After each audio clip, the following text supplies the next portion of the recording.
Good morning, everybody. This is Lindy. So, part 2. Today we're going to talk about refrigerators. Now, the original refrigerator that I had was a 12 volt. It was small. It was a Black & Decker. It sold at retail for $129. I got one in the box, never been used, for $6 at my thrift store. $6. So I grabbed it. I had ordered a 300-watt Blvd.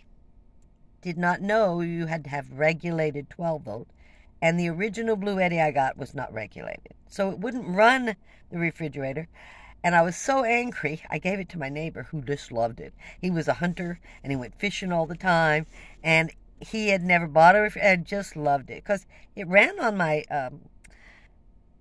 12 volt on the car, but it just wouldn't run on the Blvd. So, lesson well learned. That was one thing I did learn. Then I decided that I really wanted a larger 1,000 watt, a minimum 1,000 watt solar generator. And I bought 300 watts of panels. 1,000 watts perfect for any beginner.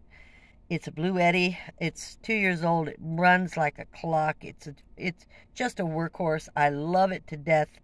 Just love it, love it, love it. I couldn't ask for anything better. It just works. It just works. Now, the 300 watts, I didn't know at the time, was not enough to keep it up running a refrigerator when it was extremely hot. That's the other thing I had to learn. The heat, the elements, how you adjust, how do you deal with it, what do you do? That was quite a learning experience, and I'm still learning. As you know, if you've watched any of my videos, I finally bought a freestanding air conditioner, put it in, and it works just fine. But it works off a 2,000 Blvd. It will work off the 1,000. It just won't last more than an hour or so. Now, the 2,000 Blvd was a gift from my son because I really wanted more solar.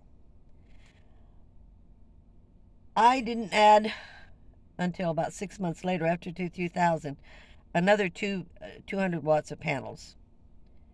Thank goodness. 500 watts of panels, as far as I'm concerned, that's the minimum to keep up your large solar generators.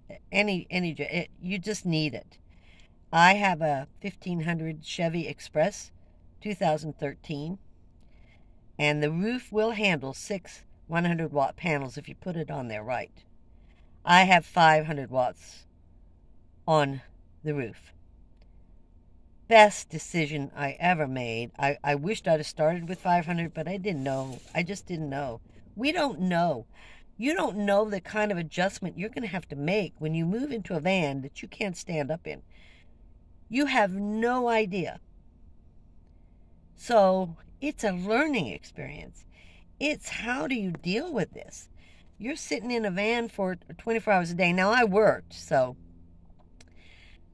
and most people live outside the van because not being able to stand up if you have a regular van that you can't stand up in. So it's an extreme learning experience. You really have to be open and flexible to go with the flow because you're going to run into difficulties day in and day out. It's not something that you can just hop into a minivan and let's just build it out. No. You mentally have to adjust. You physically have to adjust. You have to make adjustments for not being able to stand up all the time. We're so used to that. You have to adjust to that.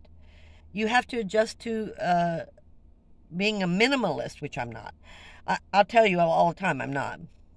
You have to adjust on how to cook, and what kind of, do you use propane or butane or, I had dreamt I would use just solar with a hot plate. Or, I have an air fryer. It will run a microwave. So the solar is more versatile. And it will keep you safer. So, but butane's so easy and fast. So, I do like the butane. Propane, I'm just not crazy about. And I have a mini propane tank, and I'm just not crazy about propane. Don't know why. Don't know why. I can't tell you why. I'm just not crazy about it. I had to learn that I got a Mr. Buddy.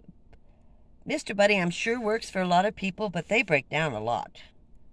And they're not cheap. And yes, they're excellent. They keep it warm. But I'm not in super cold area. I found a 250-watt little mini heater, electric mini heater, that works fine too. You can run that 8 hours on a 2000 or 4 hours and on a 1000 if you got 100%. So all these decisions, you're learning. I knew as a senior I was having more difficulty getting off the toilet. I'm sorry. I know you don't want to talk about that. We have difficulty. Our knees are just not that great. Our coordination is not that great. I wanted a taller toilet. And I searched the internet to find something. And the one I got, and I have that listed, has a double bucket. And it was 18 inches high. And I went, oh, perfect. It doesn't have the handles on it like you can, bend. You don't need that. You don't need that if the toilet's high enough.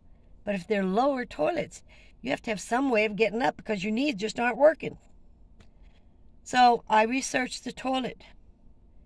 And I found something. And not only does the toilet work for me, but underneath those double buckets is tons of storage where you can put your toilet paper and cleaning supplies and just a ton of stuff. And I did a video on that. So that's more versatile that way. I learned that anything you can use 2 or 3 different ways is better than just building permanent things into your van. As I said, I've ripped everything out of my van. 2 years in a van, you think about safety. You think about security. And everybody's got these things on the outside of their windows. Now, many have discovered you need it inside, not outside, for safety purposes. You can't drive away if somebody's coming to try and break in if you have to go outside and get your cover off of your windows. No, that doesn't work.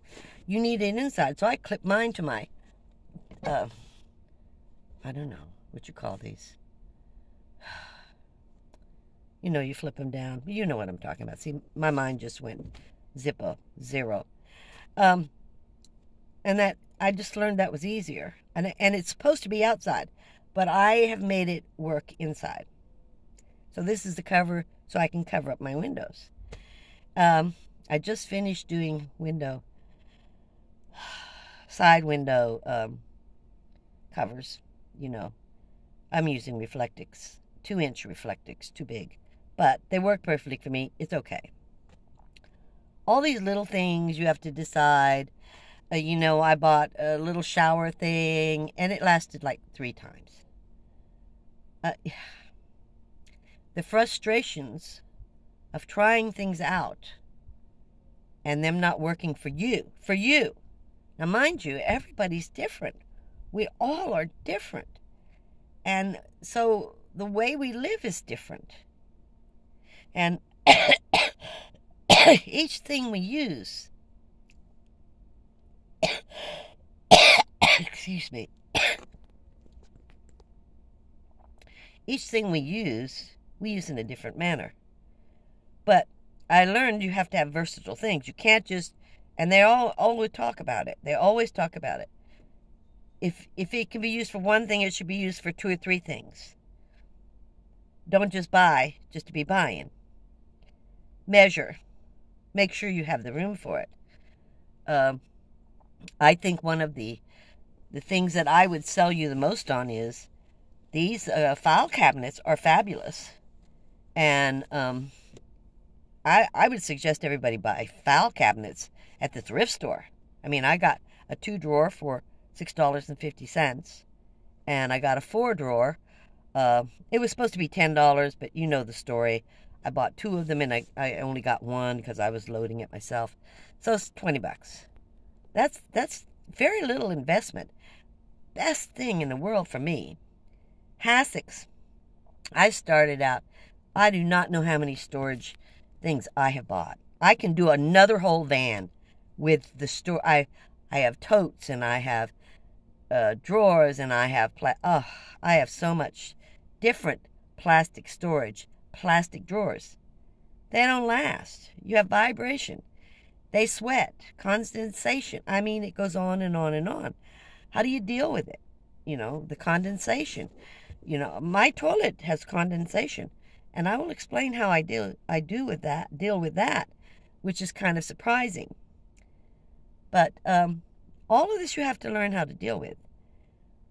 When you're living in a van, it's not for everybody. I'm not selling the van life.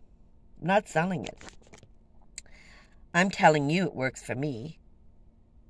I am very content in my van. I like my van. I have no intention of buying a bigger van or a smaller van or an RV. I like and am comfortable in the van I have. It only has I just hit 100,000 miles. I have a little bit of maintenance left to do for the 100,000 miles. It's going to last. It should be 400,000 miles on this van. And I won't be around for that, but you know, that's going to be a long time, since I drive about 4,000 miles a year. This year I'll drive more. But living in a van after 2 years, I can tell you that I am glad I have done it.